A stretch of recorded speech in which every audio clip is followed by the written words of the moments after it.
दोस्तों, भारतीय वैज्ञानिक एम का फाइटर जेट को विकसित तो कर ही रहे हैं, जो 5वीं पीढ़ी का अग्नि जेट होगा। लेकिन इसी बीच भारत को एक ऐसे मायावी फाइटर जेट को साथ मिलकर डेवलप करने का ऑफर प्राप्त हुआ है।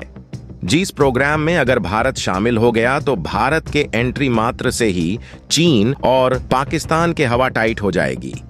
और अगर भारतीय वायुसेना को ये 7वीं पीढ़ी का अग्निजेट मिल जाता है तो चीन और पाकिस्तान कई सालों तक इस योद्धा के सदमे से बाहर नहीं निकल पाएंगे, क्योंकि दावा किया जा रहा है कि ये फाइटर जेट अपने समय का दुनिया का सबसे ताकतवर फाइटर जेट होगा। इसके सामने अमेरिकी फाइटर जेट भी टिक नहीं पाएंगे। पूरी अपडेट क्या है जानेंगे आज की इस वीडियो में, तो वीडियो में अंत तक जरूर बने रहे। लेकिन भारत की बढ़ती हुई ताकत को देखते हुए आज दुनिया के सभी देश जिस तरह से भारत को ऑफर पर ऑफर दिए जा रहे हैं, उसके लिए वीडियो को एक लाइक और चैनल को सब्सक्राइब जरूर करें। साथ ही कमेंट बॉक्स में जय हिंद का प्यारा सा मैसेज जरूर टाइप करें। दोस्तों, देखा जाए तो इस समय दुनिया में 5वीं पीढ़ी के लड़ाकू विमानों की टेक्नोलॉजी को सबसे एडवांस माना जाता है। आज दुनिया में सिर्फ गिने चुने देशों के पास 5वीं पीढ़ी का लड़ाकू विमान मौजूद है, जबकि भारत सहित कई ताकतवर देश 5वीं पीढ़ी के लड़ाकू विमान को डेवलप करने में जुटे हुए हैं। वहीं भारत, अमेरिका और रूस जैसे देशों ने 6वीं पीढ़ी के लड़ाकू विमानों पर काम शुरू कर दिया है। लेकिन इन सब से एक कदम आगे निकलते हुए ब्रिटेन, इटली और जापान द्वारा एक साथ मिलकर 7वीं पीढ़ी का लड़ाकू विमान डेवलप करने की कोशिश की जा रही है, जिसका नाम है टेम्पेस्ट। और इसी फाइटर जेट प्रोग्राम में शामिल होने के लिए भारत को ब्रिटेन, जापान और इटली द्वारा काफी बड़ा ऑफर दिया गया है। ये तीनों देश चाहते हैं कि भारत भी इस फाइटर जेट प्रोग्राम में शामिल हो जाए और उसके बाद चारों देश यानी ब्रिटेन, जापान, इटली और भारत एक साथ मिलकर इस फाइटर जेट को विकसित करें और अपने अपने वायुसेना में शामिल करें। टेम्पस फाइटर जेट की पहली उड़ान 2035 तक निर्धारित की गई है। अन्य देशों के फाइटर जेट प्रोग्राम की टाइमलाइन को देखें तो उस समय दुनिया में किसी भी देश के पास 7वीं पीढ़ी का फाइटर जेट नहीं होगा। यानी कि अगर भारत इस फाइटर जेट प्रोग्राम में शामिल हो जाता है तो 2035 तक भारतीय वायुसेना को भी 7वीं पीढ़ी का फाइटर जेट मिल जाएगा। अब आपके मन में सवाल चल रहा होगा कि आखिर ब्रिटेन, इटली और Japan Tempest fighter jet project में भारत को ही क्यों शामिल करना चाहते हैं? तो दोस्तों, इसके आर्थिक और रणनीति दोनों कारण है। अगर बात करें आर्थिक कारण की तो 7वीं पीढ़ी का लड़ाकू विमान डेवलप करने के लिए अरबों डॉलर के बजट की आवश्यकता होती है, जिसको सहना किसी एक देश के बस की बात नहीं है। यही कारण है कि ब्रिटेन, इटली और जापान एक साथ मिलकर इस फाइटर जेट प्रोग्राम को आगे बढ़ाने की कोशिश कर रहे हैं। लेकिन इसके बावजूद भी उनका बजट ऊपर जा रहा है, जिस वजह से ये भारत को टेम्पेस्ट फाइटर जेट प्रोग्राम में शामिल करना चाहते हैं, क्योंकि इनको पता है कि इस समय पूरी दुनिया में केवल भारत ही ऐसा देश है जिसकी जीडीपी सबसे तेजी के साथ ऊपर आ रही है और भारत के पास पैसों की कोई कमी नहीं है। इनके अलावा इनको ये भी पता है कि चीन और पाकिस्तान को काउंटर करने के लिए भारत किसी भी हद तक जा सकता है और कितना भी पैसा खर्च करने को तैयार है। अगर Bharat Tempest fighter jet programme में शामिल हो जाता है तो ब्रिटेन, इटली और जापान के ऊपर से 32.5 बिलियन डॉलर्स का बोझ कम हो जाएगा।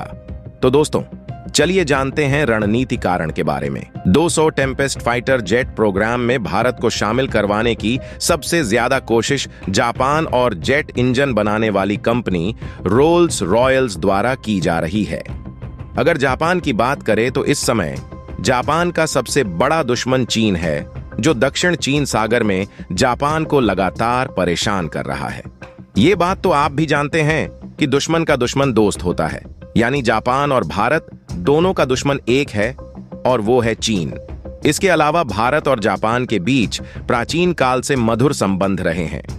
जापान जानता है कि अगर इस फाइटर जेट प्रोग्राम में भारत भी शामिल हो गया तो दक्षिण एशिया का भू राजनीतिक समीकरण बदल जाएगा।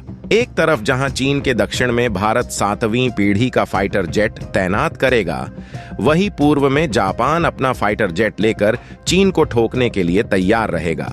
कमाल की बात यह होगी कि उस समय चीन के पास 7वीं पीढ़ी का फाइटर जेट नहीं होगा, यानी कि न चाहते हुए भी चीन को बैकफुट पर जाना ही पड़ेगा।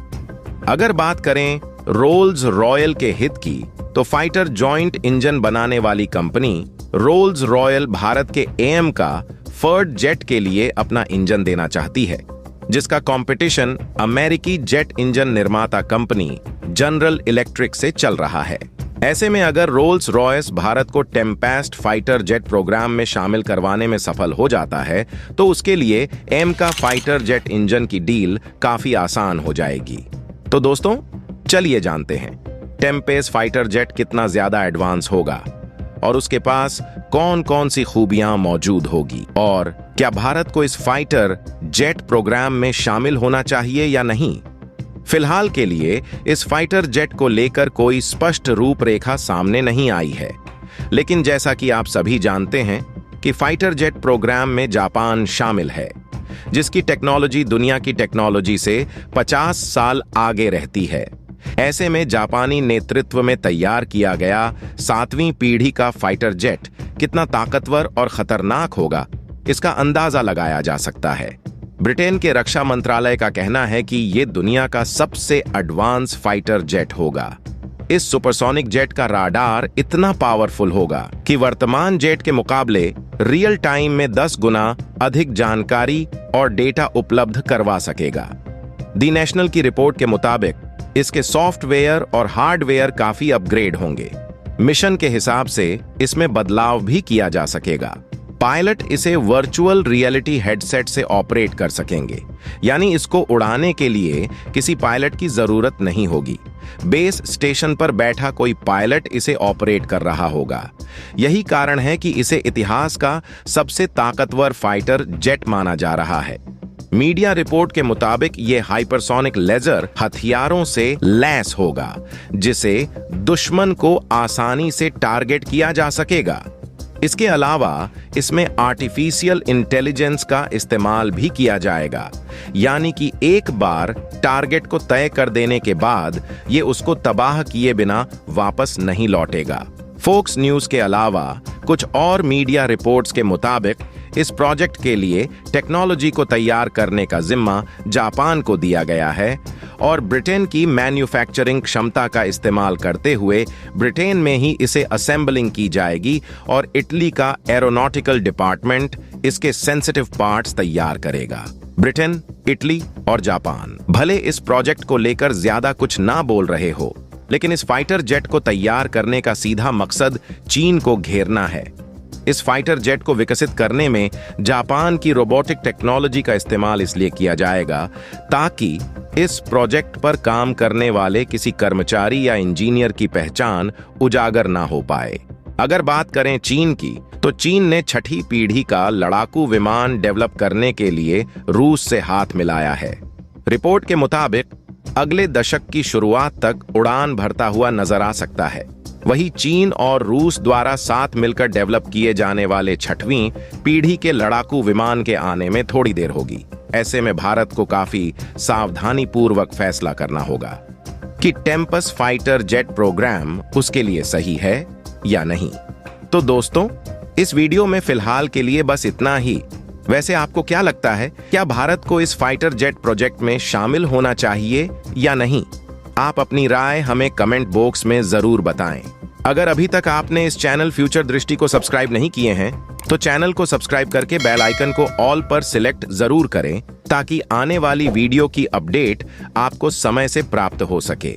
वीडियो को अंत तक देखने के लिए धन्यवाद। जय हिंद, जय भारत।